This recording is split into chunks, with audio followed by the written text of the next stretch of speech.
David Rice is just a regular teenager living in a small rural town. He chats with Millie, a classmate he's into. David gives Millie a snow globe as a gift, and she happily accepts it.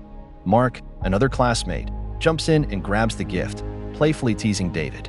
So their classmate just tosses the snow globe right into the middle of a frozen lake, and David goes for it, trying to get it back. Millie is trying to talk him out of it, but David keeps going. David reaches the snow globe, but the ice cracks, and he tumbles underneath. Millie rushes over to help, but David ends up getting stuck underneath. The current pulls David down more, and he can't get back to the surface now. Out of nowhere, he ends up right in the middle of the public library. David feels totally lost and confused, but he tries to leave the library without drawing any attention. David's on his way home, and his dad, William, points out that he's running late. David lives with his dad, since his mom left when he was a kid. William asks David where he had been, but David doesn't respond. William gets mad and runs after David into his room. David locks his room, but William is trying to push his way in. Right when William bursts in, David vanishes and then shows up in the library again. David sees that his new ability might just be the ticket to a better life. He gets home and pulls out some cash he's saved up. He's thinking about moving to a bigger city to kick off a new life. David decides to head to the park to practice and see if he can get a better grip on his abilities. He flips through a tourist magazine, checking out various attractions around the world, wishing he could teleport to those spots. He spots the Empire State Building and thinks back to the time he was there with his mom, Mary. Suddenly, things in his room start flying around, and he finds himself teleporting to the Empire State Building. David then figures out that he can only teleport to places he's already visited. David, short on cash, figures he might as well use his powers to pull off a bank heist. He walks into a bank and asks to use the bathroom, and while he's heading there, he catches a glimpse of the inside of the bank's vault. That evening, David pops into the vault and grabs as much cash as he can. He takes a few trips, loading up his bag every time he comes back.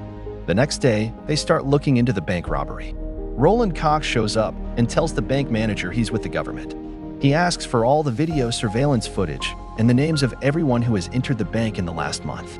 Roland points out that the bank vault was never opened, and the authorities are clueless about how the robbery happened. Roland seems to know some folks who can teleport and thinks that one of them might have pulled off the theft. Years go by, and David is now living in a penthouse apartment in downtown New York. David has it all, living life to the fullest and doing whatever he pleases. His apartment has pictures from all over the world, and he even has a secret room for currencies from different countries.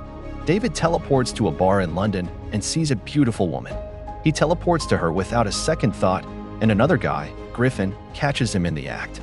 He spends the night with the girl, and the next day, he sets off to Fiji to catch some huge waves. He then goes to Egypt and has lunch on top of the Sphinx. A man teleports in a tropical jungle, trying to make his escape. He teleports through the wilderness, but there's a cable attached to him, so he can't leave. Roland shows up and walks over to him. The teleporter wants to know why Roland did this to him, and Roland replies that people who can teleport are abominations and need to be exterminated.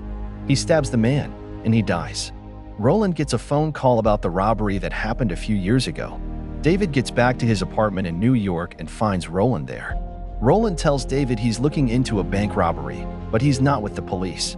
David tells Roland to leave, but Roland grabs a baton and zaps David with electricity instead. David gives teleporting a shot, but he can't seem to get more than a few meters away. Roland dashes in, zapping David once more and sending him tumbling off the ledge. Roland shoots a cable, connecting his baton to David. Roland sticks his baton to the floor, which keeps David anchored and prevents him from teleporting too far.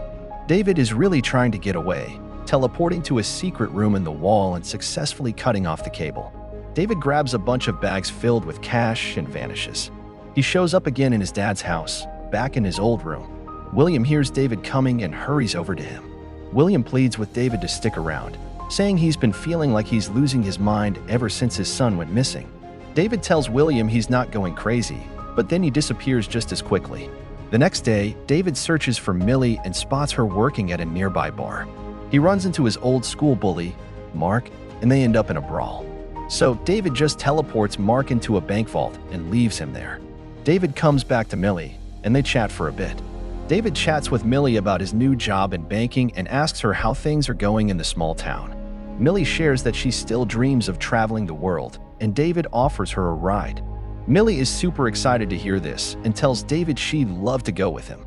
Griffin is watching closely from behind them. A few hours later, David and Millie are in Rome, heading to check out the Colosseum. So, Roland is pretending to work for the CIA just to get to Mark, who's hanging out at a police station.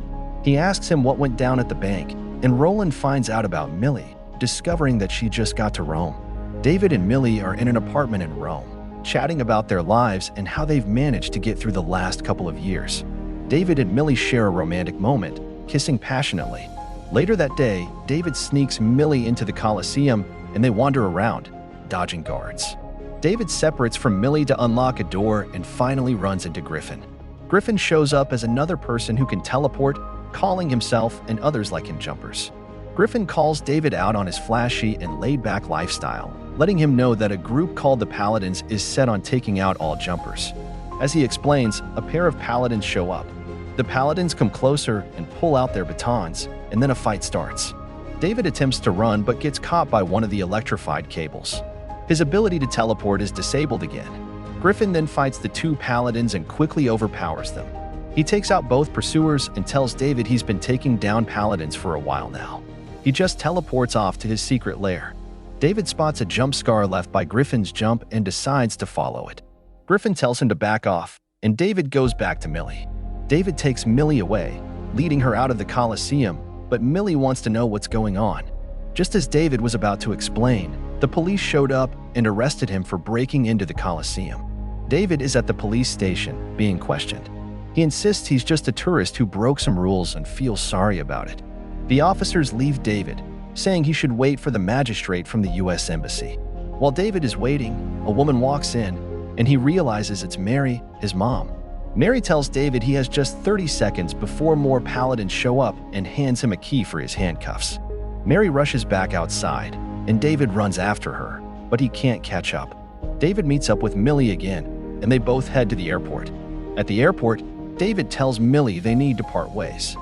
Millie feels let down by the news but goes ahead with her flight by herself. So, Roland shows up at William's house and says he's with the IRS. Roland asks about David, but William isn't very welcoming or helpful. William says to Roland that he hasn't seen David in 8 years. He talks about how Mary left him and David when David was 5. William tells Roland to leave, but Roland says no. David gets to Griffin's hideout and notices the walls covered with pictures and info about Paladins from all over the world. David asks Griffin why Paladins are killing jumpers, and Griffin explains that the war's been happening since the Dark Ages. Griffin says the Paladins are religious fanatics who think that only God should have the power to teleport. He tells David that Paladins won't think twice about killing anyone just to reach him. David realizes his dad and Millie might be in trouble, so he teleports to William and discovers him passed out on the floor. He teleports them to a hospital, and medical staff hurry to assist William. David goes back to Griffin's hideout looking to find out more about Roland because he plans to kill him. Griffin thinks it's pointless since he's been following Roland for over 10 years, and every time they meet, Griffin just ends up with more scars. David wants to help catch Roland, but Griffin says no. Griffin teleports to China, and David follows him, still trying to convince Griffin to let him help out. Griffin finally agrees when David mentions he has an idea of where Roland might show up next, related to Millie. They decide to split up. David will go after Millie, and Griffin will head back to the hideout to arm himself. David gets to Millie's apartment. Millie is taken aback to see David again and tells him she doesn't want to be linked to him anymore. Millie tells David to go, but David hears Roland and a couple of other guys coming in. David has no choice but to come clean to Millie, admitting that he's a jumper.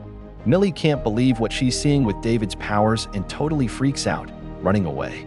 Realizing they're in danger, David quickly grabs her and teleports them to Griffin's hideout. Roland and the other Paladins walk into Millie's apartment and notice it's empty, but Roland spots a jump scar. They pull out a device and place it under the jump scar, and a portal begins to form. They're trying to reopen the jump scar to follow David. David meets up with Griffin, but Griffin is really upset to see Millie there with him. Griffin talks to David about the Paladin's machine and mentions that bringing Millie to the hideout would just lead the Paladins straight to them.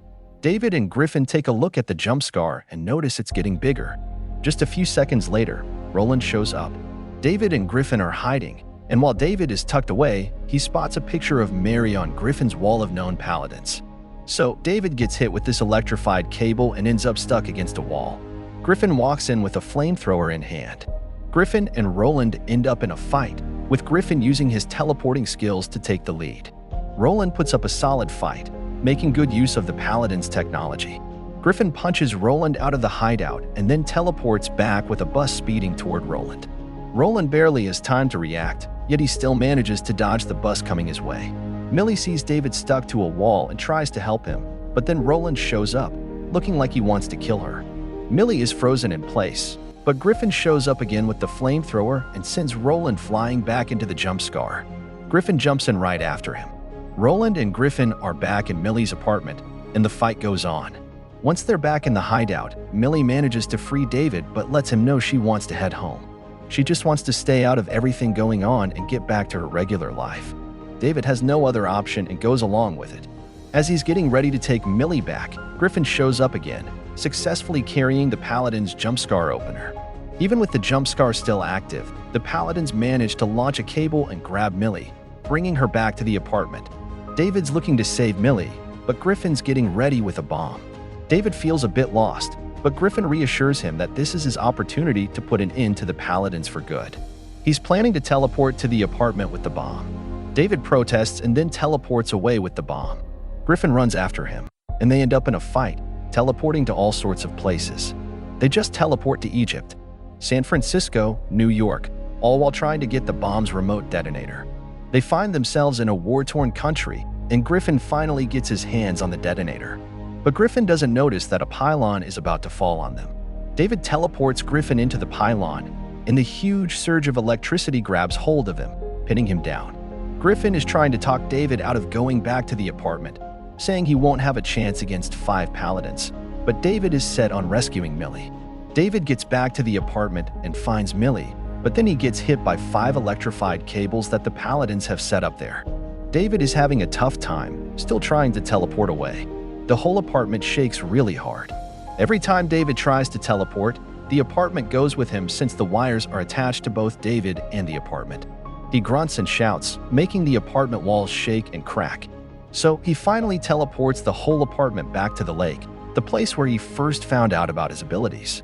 Most of the Paladins are disabled, and a few of them drown. Then David teleports the apartment back to the library. David wakes up and notices that Roland is still alive. David takes Roland and leaves him in the middle of the Grand Canyon. Time goes by, and David finds his mom. Mary's daughter answers the door, and David and Mary finally talk. Mary says she's a Paladin too. When David teleported for the first time at 5, Mary had to make the tough choice to leave him behind to keep him safe from the other Paladins. Now that they're back together, David wonders what will happen next. Mary replies that she'd give him a head start. David goes back to Millie, who's waiting for him outside. They hold hands, share a smile, and then teleport away.